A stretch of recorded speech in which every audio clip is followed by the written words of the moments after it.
is going to be incredibly active in pressuring politicians to start addressing issues of social inequality. In May, the G8 summit will occur in Chicago, and many groups are planning to converge on Chicago with some kind of demonstration. Had some food in that beard. Yeah. So do these tools not realize that Iran is designated by the U.S. government as a state sponsor of terrorism, and that anything they bought there that's taxed technically makes them guilty of material support of terrorism? Worse, the mullahs wouldn't let these jerks occupy a phone booth without government consent, yet they're over there complaining about us. Don't they realize that if they really spoke truth to power there, they'd be occupying a grave? I guess it's a measure of your ideas when you must travel to a land run by prehistoric heathens to find someone or anybody who'll listen to you. But scrutiny here should be on the schools that employ these losers.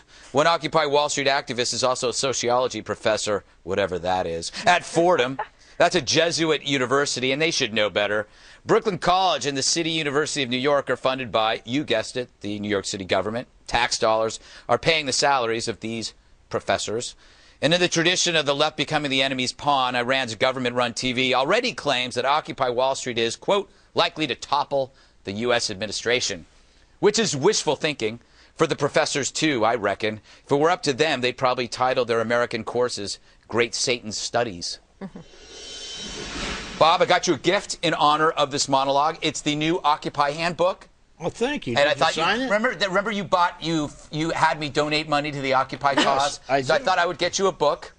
That's great. But it looks like you didn't read it either before. I didn't open it, and actually I got it for free. I'll read it and I'll make notes for you. I found it upstairs. Hey, go ahead. I got to ask you, because you've seen this, you know, in the American history, people who commiserate with the enemy, whether it's Walter Duranty in New York, you know, covering up crimes of Stalinism.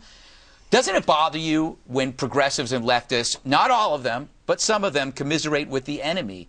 Doesn't that make them the enemy? Well, you know, look, this was 4 professors. It's not helpful, obviously. I mean, I think they try to put it off on trying to teach students there how to organize so they can help topple their government. That's really not what the Iranian government is getting out of this. Yeah. So, no, it's not helpful, but I don't think you can blanketly indict the entire Occupy movement over 4 professors, all of whom look like they were right out of Central Casting. It's true. And by the way, I have to indict all of them or I wouldn't have a monologue. Okay, I'm sorry. We wouldn't want to step on that. Yeah. You see some of the names on this, Greg? Do you see on the front cover of this little handbook you have here? Paul Krugman, Michael Lewis, Rob Reich, Nouriel Roubini, Matt Taibbi. No surprises there. Yeah. Are you on there? No. Okay. Believe it or not. No surprise there either. Yeah. No surprises. Well, here's the thing. Okay, Dana, is this movement now toxic to the Democrats? Like you can't, like you can no longer say they're doing a great job when you've got professors in Iran, a sworn enemy. Well, the naivety of the professors is stunning. And so then you have to wonder, it's not only the taxpayers that are paying for it, but if your child is a student of one of these folks, you might want to get your money back. The Occupy, I think they're going to try to make it, there's a big thing coming up May 1st. That's the big Labor Day. And they're supposed to shut down cities. I think we'll know a little bit more then. As to how big it's going to be. But I don't think that the Democrats necessarily want to distance themselves so much from crazy ideas. Just last Friday, we were talking about Nancy Pelosi wants to change the Constitution, the First Amendment, wants to amend it so that we can get rid of Citizens United. Yeah. See, I think it is toxic to the Democrats now. I mean, over the weekend, we had the communist group say that communism is alive and anyone who disagrees with it should be voted out of Congress and Senate. And then we have the Occupy group here.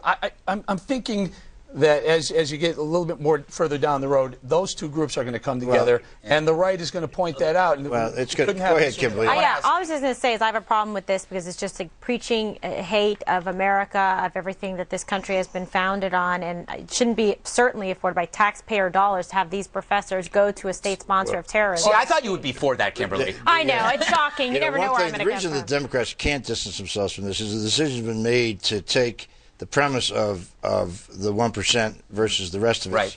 The other thing that's happened, interestingly, is the White House has made a decision, the Obama campaign, to move Mitt Romney off to the right and keep him there. Yeah. Which is why they want to be sure that they continue to approach the middle undecided voters with this idea of inequality. And so I don't think they can distance themselves from it, but I don't think it matters. I think it's a good point. Really quick, I was really excited.